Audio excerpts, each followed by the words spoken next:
2021 하동에서 만나는 박경리와 토지 평사리 김평산집. 안녕하세요. 저는 경희대학교 강은모입니다.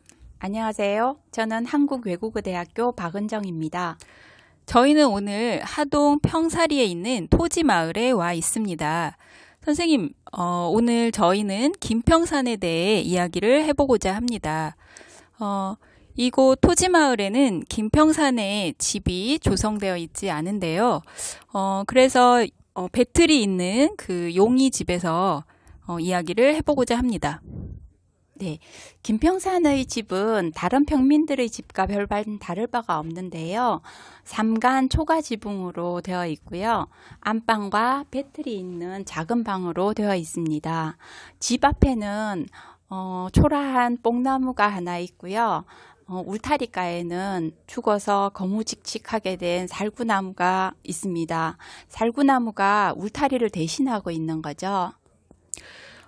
보통 농가의 그 다른 집들은 가을 거지가 끝난 후에 그 황금빛 이영을 얹은 것이 특징입니다. 황금빛 이영을 얹은 농가의 지붕은 속옷을 입은 아이들처럼 따스한 느낌을 줍니다. 그런데 그 토지에서 김평산의 집은 그 회갈색으로 그 칙칙한 지붕으로 묘사되어 있는데요. 선생님, 김평산은 왜 지붕갈이를 하지 않은 것일까요? 김평산이 게으르고 무능한 인물이기 때문입니다. 양반의식에 젖어서 집안일을 전혀 돌보지 않죠. 김평산은 영락한 양반인데요. 평사리 사람들은 김평산을 개다리 양반이라고 부릅니다. 개다리 양반은 무반을 낮추어서 부르는 말인데요. 김평산이 양반임에도 불구하고 평사리 사람들이 김평산을 에게 경의를 표하는 일은 거의 없습니다. 아마도 김평산의 행실 때문이겠죠. 김평산은 안악치고 노름판에서 구전 뜯는 시정잡배만도 못한 타락한 인물입니다. 몇 마지게 안 되는 논밭마저도 노름미천으로 팔아버립니다. 그리고 아내의 노동력으로 무의도식하는 인물입니다. 그럼에도 불구하고 아내에 대해서 인정이나 연민을 표하는 일은 전혀 없죠. 오히려 양반의식에 젖어서 아내가 차려온 밥상에 김치나 된장 외에 계란이 없다는 이유로 밥상을 걷어차기도 하고, 또 그렇게 이제 노동을 하는 아내에 대해서 저렇게 뼈 빠지게 엉마구리 같은 안악, 뼈 빠지게 노동하다 돼지기밖에 더 하려고 이런 표현도 서슴없이 하죠. 정말 자신에게 아까운 그런 아내인데도 말이죠. 선생님께서 말씀하신 김평산의 아내가 하만댁이죠. 사실 여기 용이집에 그 배틀이 보이는데요. 이 배틀은 사실 용이집보다는 김평산의 집에 있어야 어울릴 것 같습니다. 배틀하면 하만댁에게는 마치 분신과도 같은 물건이죠. 네, 맞습니다. 하만댁은 한번 배틀에 올라가면 새벽닭이 울 때까지 배틀에서 내려오지 않습니다. 그리고 마을에 품을 팔려 나갈 때 외에는 거의 배틀과 한 몸이라고 해도 과언이 아닐 정도로 배틀에 매여서 살고 있습니다.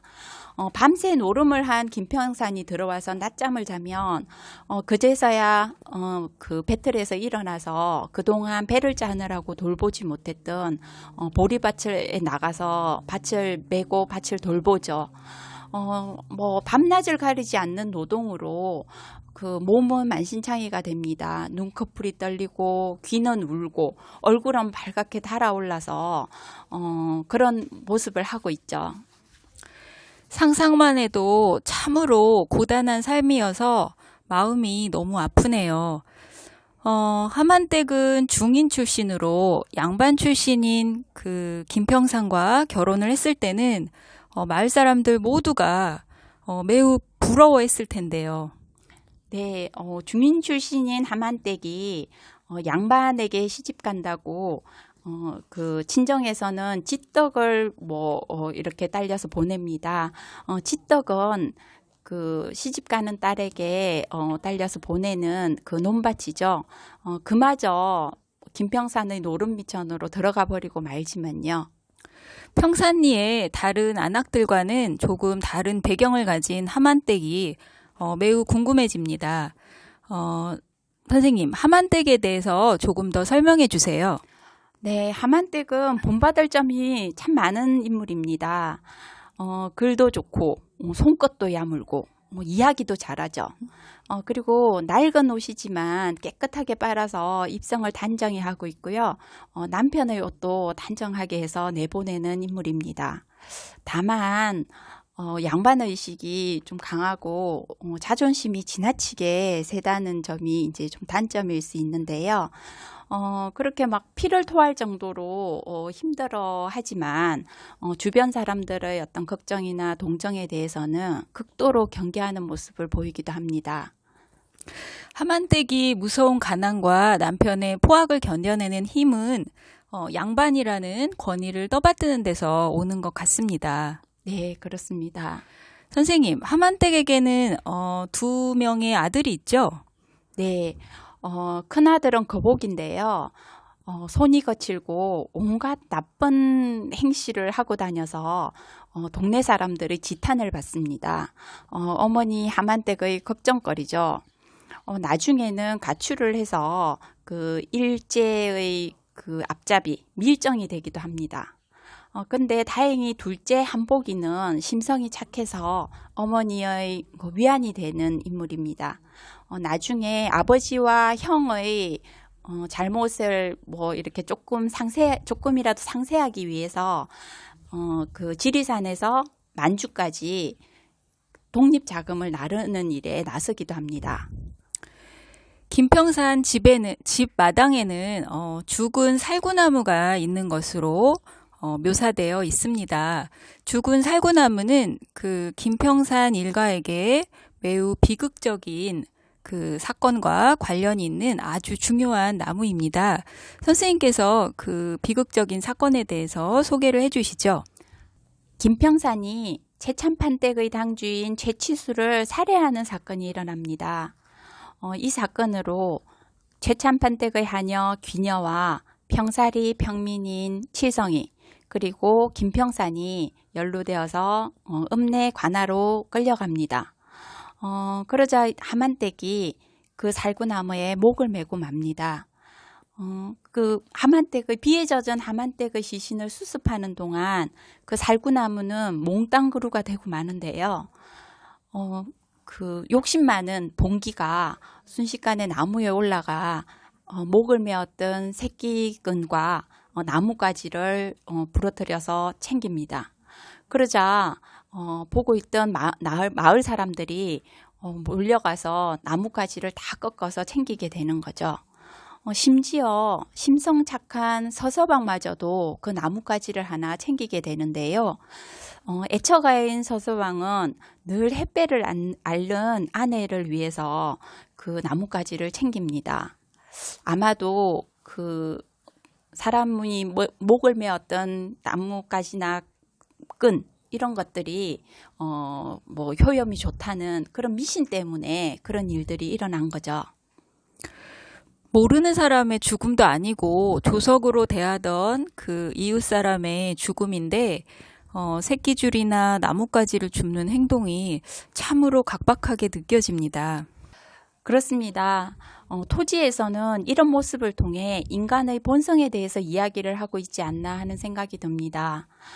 봉기 같은 인물이야 뭐 이보다 더한 일도 할 그런 나쁜 인물이지만 평소에 사이 좋았던 이웃들마저 하만댁에 대한 애도보다 어떻게 쓰일지 모르는 나뭇가지부터 챙기는 그것이 뭐 사람의 인심이다라는 거죠. 그래서 이제 무슨 일이 일어나면 뭐 드러나게 되는 인간의 양면성에 대해서 작가는 이야기하고 있습니다. 예를 들면 흉년에 보여지는 사람들의 모습 뭐 이런 것들이겠죠. 선생님, 김평산은 이후에 살인죄로 처형이 되죠. 그러면 김평산 집은 이후에 어떻게 되나요?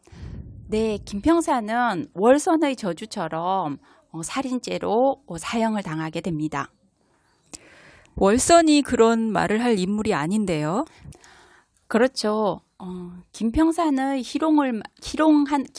희롱하는 말에 월선이가 칼 맞아 죽을 인사, 잡기가 되어 환생을 못할 기다. 그런 말을 해요. 그 말 때문인지 김평산은 결국 사형을 당하고 맙니다. 그 이후에 그 하만댁이 죽고 형제들은 하만 외가로 보내지는데요. 거복이는 거기서도 나쁜 짓을 인술 삼다가 가출을 합니다. 그리고 한복이는 어머니를 잊지 못해 다시 평사리로 돌아오게 되는데요. 이때부터 이 한복이에 의해서 이 집이 다시 이어지게 됩니다. 집주인 한복이를 비롯해서 길상이, 관수, 영만이 등이 모여서 글도 배우고 책도 읽고 또 세상 돌아가는 이야기도 나누는 거죠. 그래서 이 집은 그 어른이 없는 집으로서 건전한 집회 장소가 되기도 하고 토론 장소가 되기도 합니다. 사람에게도 운명이 있듯이 김평산 집도 참 기구한 운명을 지닌 것 같습니다. 그래도 그 작은 아들 한복이에 의해 이 집의 결말이 좋게 끝날 수 있어 다행이라고 생각합니다. 지금까지 하동에서 만난 박경리와 토지, 김평산 이야기였습니다. 감사합니다.